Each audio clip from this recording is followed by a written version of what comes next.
Purjehtimaan on opetuselokuva, joka auttaa ymmärtämään purjehduksen perusasioita, kuten tuulta, purjeveneen hallintaa ja turvallisuutta.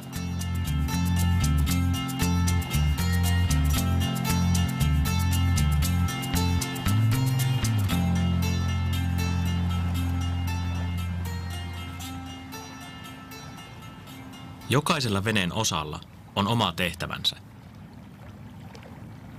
Purjetta säädetään puomista runkoon kiinnittyvällä köydellä, eli skuutilla. Peräsimellä ja peräsin pinnalla ohjataan venettä. Muita tärkeitä osia ovat runko, köli ja masto.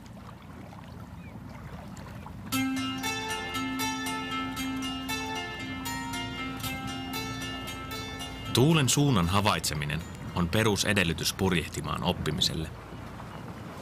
Tuulen voi tuntea kasvoilla tai hiuksissa, mutta tuulen suunnan näkee parhaiten esimerkiksi veden pinnasta, lipuista, purjeesta tai tuuliviiristä. Purjevene liikkuu tuulen avulla, jolloin oleellista on purjeen asento suhteessa tuuleen. Veneen keulan osoittaessa suoraan vastatuuleen sanotaan veneen olevan piissä. Tähän suuntaan purjehtiminen ei ole mahdollista, mutta vastatuuleen voidaan luovia. Tällöin veneen keula osoittaa viistosti tuulta kohti. Purje on säädetty kireälle ja puomin pää osoittaa peräkulmaan.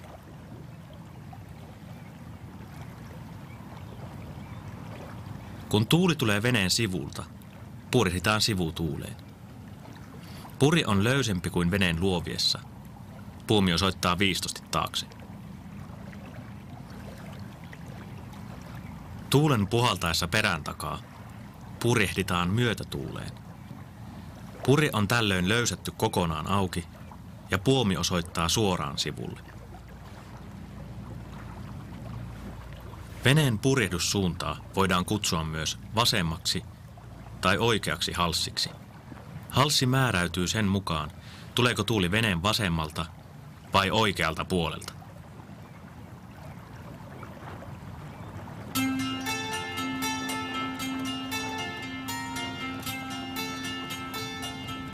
Sivutuuleen purjehdittaessa tuuli tulee sivulta ja purje säädetään skuutin avulla siten, että puomi osoittaa viistosti taakse.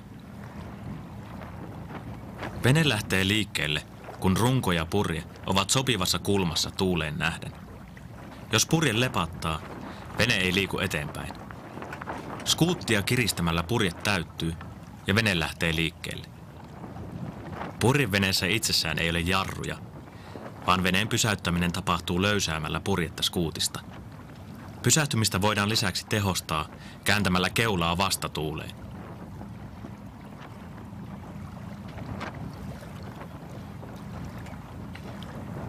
Kun veneen keulaa käännetään tuuleen päin, kutsutaan sitä nostamiseksi. Jatkettaessa tähän suuntaan voidaan sanoa veneen purjehtivan ylempää kurssia. Keulan kääntämistä pois tuulesta kutsutaan laskemiseksi ja jatkettaessa tähän suuntaan purjehditaan alempaa kurssia.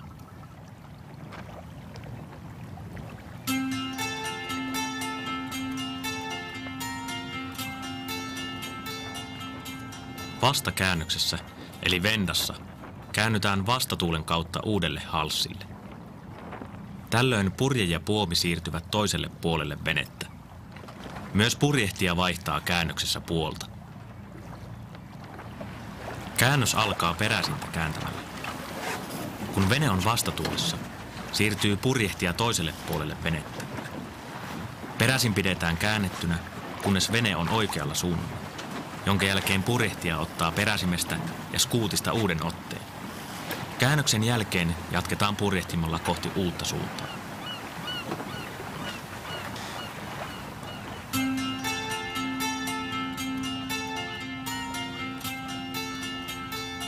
Suoraan vastatuuleen ei voi purjehtia, vaan venellä täytyy luovia. Tällöin tuuli tulee viistosti edestä, jolloin purje ja puomi kiristetään skuutilla veneen peräkulmaan. Luoviminen tapahtuu purjehtimalla tiukasti vastaiseen ja tekemällä tarvittaessa vastakäännöksiä. Vastatuuleen edetään viistosti leikaten. Kun purje on skuutattu kireälle, niin oikea suunta haetaan nostamalla tai laskemalla kurssia. Jos purjeen etureuna lepattaa, täytyy veneen kurssia laskea, kunnes purje täyttyy uudelleen. Jos venettä ohjataan luovilla liian alas tuuleen nähden, vauhti hidastuu. Tällöin kurssia nostamalla saadaan vene uudelleen vauhtiin.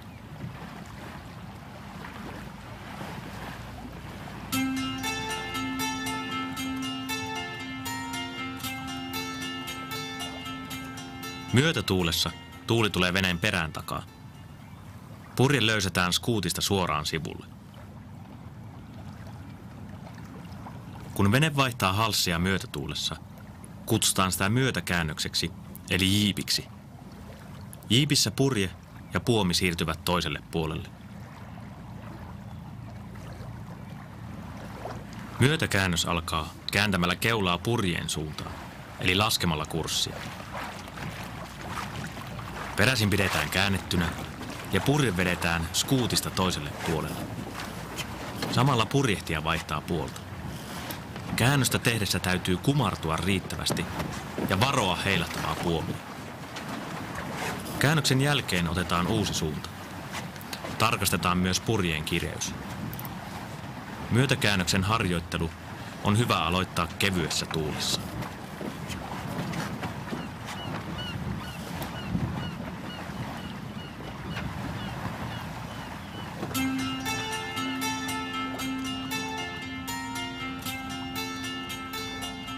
Kaikkia edellä käsiteltyjä asioita voidaan harjoitella yksinkertaisella kolmioradalla. Lähdettäessä liikkeelle alapojulta kohti vastatuulessa sijaitsevaa yläpojua joutuu purjehtija luovimaan. Vastatuuleen edetään viistosti leikaten ja tehden tarvittaessa vastakäännöksiä. Pendassa eli vastakäännöksessä purje ja puomi siirtyvät toiselle puolelle venettä. Myös purjehtija vaihtaa puolta.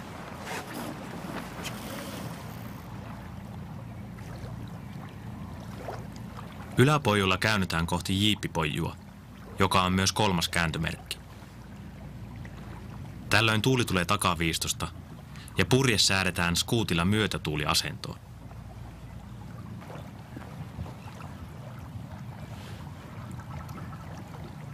Kun vene on saavuttanut jiippipojun, tehdään siellä myötäkäännös kohti alamerkkiä. Käännös alkaa kääntämällä keulaa purjeen suuntaan. Purje vedetään skuutista toiselle puolelle. Samalla purjehtija vaihtaa paikkaa.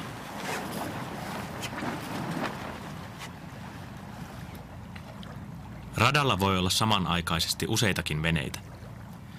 Tästä johtuen purjehtijoilla on omat väistämissäännöt, jotka perustuvat tuuleen ja veneiden keskinäiseen sijaintiin. Etuajo-oikeus on veneellä, joka purjehtii oikealla halssilla. Tällöin tuuli tulee veneen oikealta puolelta. Veneiden purjehtiessa samaan suuntaan saavuttava vene väistää aina hitaampaa.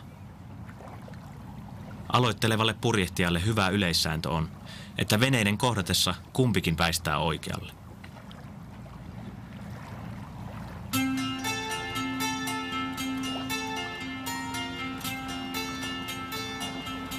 Kevytveneen kaatuminen ei ole onnettomuus, vaan osa jollapurjehdusta. Veden varaan jouduttaessa on tärkeää toimia rauhallisesti ja määrätietoisesti. Ensimmäiseksi purjehtija tarttuu skuuttiin tai muuhun veneeseen kiinnitettyyn köyteen, ettei vene pääse karkaamaan.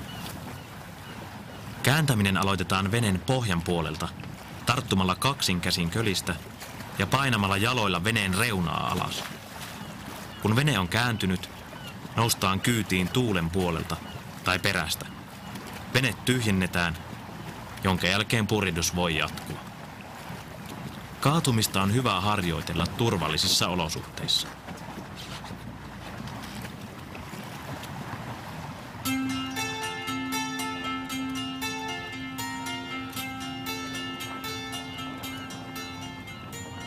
Rantautuminen kannattaa tehdä aina vastatuuleen, jos mahdollista.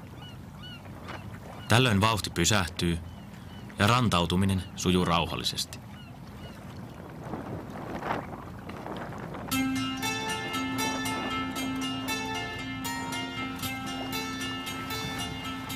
Purjehtijoilla on velvollisuus huolehtia sekä omasta että toisten veneilijöiden turvallisuudesta.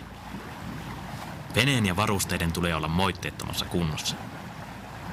Ennen vesille lähtöä on syytä selvittää sääolosuhteet ja pukea päälle pelastusliivit. Purjehdusharrastus kannattaa aloittaa kokeneemman purjehtijan opastuksella. Lisätietoa purjehtimisesta löytyy internetistä osoitteesta purjehtimaan.fi.